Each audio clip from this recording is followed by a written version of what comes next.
दोस्तों, सभी देवी देवता अपना अलग अलग चक्र धारण करते हैं। उन सभी को अलग अलग नाम से भी जाना जाता है। जैसे भगवान शंकर के पास भवरेंदु, विष्णु जी के पास कांता और देवी के पास मृत्यु मंजरी नाम का चक्र है। उसी प्रकार श्री कृष्ण के पास सुदर्शन नाम का चक्र है। दोस्तों, बहुत कम लोग जानते हैं कि भगवान श्री कृष्ण के हाथ में सुदर्शन चक्र कहाँ से आया। तो दोस्तों, आज की वीडियो में हम देखेंगे भगवान श्री कृष्ण के पास सुदर्शन चक्र कहाँ से आया। भगवान श्री कृष्ण सुदर्शन चक्र धारण करते थे, जिसके चलते सभी शत्रु उनसे भयभीत रहते थे। भले ही यह चक्र छोटा होता था, लेकिन इसे सबसे अचूक अस्त्र माना जाता है।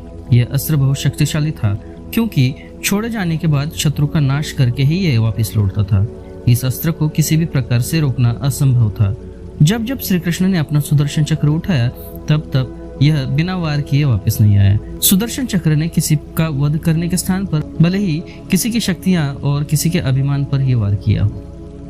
दोस्तों, ऋग्वेद में सुदर्शन चक्र को समय के चक्र के रूप में विष्णु का प्रतीक कहा गया है। चक्र के बाद आयुध पुरुष के रूप में भी उभारा गया है। विष्णु के एक उग्र रूप के रूप में भी, जिसका उपयोग राक्षसों का विनाश करने के लिए किया गया था। एक आयुध पुरुष के रूप में देवताओं को चक्र पेरुमल या चक्र तलवार के नाम से जाना जाता है। दोस्तों, महाभारत में भगवान श्री कृष्ण के हथियार के रूप में दिव्य चक्र का उल्लेख किया गया है, जिसे भगवान विष्णु के रूप में पहचाना जाता है। भगवान ने युधिष्ठिर के राजस्व यज्ञ में सुदर्शन चक्र से शिशुपाल का सिर काटा था।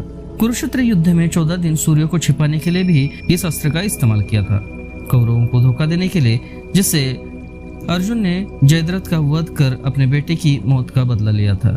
दोस्तों, रामायण में भी कहा गया है कि सुदर्शन चक्र दिव्य वस्तुकार विश्वकर्मा द्वारा बनाया गया था।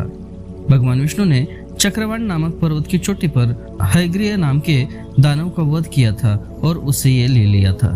आयुर्बुंदन्य संहिता के अनुसार विष्णु 39 विभिन्न रूपों में प्रकट हुए थे। यह संहिता सुदर्शन की अवधारणा के लिए विशिष्ट रूप से है। यहाँ सुदर्शन के लिए एक मंत्र भी लिखा गया है और सुदर्शन चक्र के पूजा की विधि भी इसमें वर्णित है। इसके अध्यायों में अस्त्रों, अंगों, व्यूहों, ध्वनियों और रोगों की उत्पत्ति के और साथ में सुदर्शन पुरुष को कैसे प्रकट किया गया यह लिखा है। दोस्तों, पुराणों में भी यह कहा गया है कि जो सुदर्शन चक्र विश्वकर्मा द्वारा बनाया गया है, जिसमें इसकी उत्पत्ति के बारे में किंवदंतियां है कि विश्वकर्मा की बेटी संज्ञा का विवाह सूर्यदेव से हुआ था। वह अपने पति के तेज और गर्मी के कारण वह उनके पास नहीं जा सकती थी। जब उसने अपने पिता को इस बारे में बताया तो विश्वकर्मा ने सूर्य की चमक को कम कर दिया ताकि उनकी बेटी उनके पास रह सके। सूर्य के तेज से विश्वकर्मा ने 3 दिव्य वस्तुएं बनाई थी। पुष्पक विमान, शिव का त्रिशूल और विष्णु का सुदर्शन चक्र। ये तीनों वस्तुएं भगवान विश्वकर्मा ने उस समय बनाई थी। दक्ष यज्ञ में सती के आत्मदाह के बाद दुखी शिव ने उनके मृत शरीर को अपने साथ रखा। उनको इस पीड़ा से मुक्ति दिलाने के लिए विष्णु ने सुदर्शन चक्र का उपयोग करके सती के शव को 51 टुकड़ों में काट दिया था। ऐसा माना जाता है कि देवी के शरीर के 51 हिस्से धरती पर बिखरे हुए हैं और शक्तिपीठ के रूप में उन्हें पूजा जाता है। भगवान विष्णु ने अम्बरीश राजा के उनकी भक्ति के लिए पुरस्कृत करने के लिए सुदर्शन चक्र का वरदान दिया था।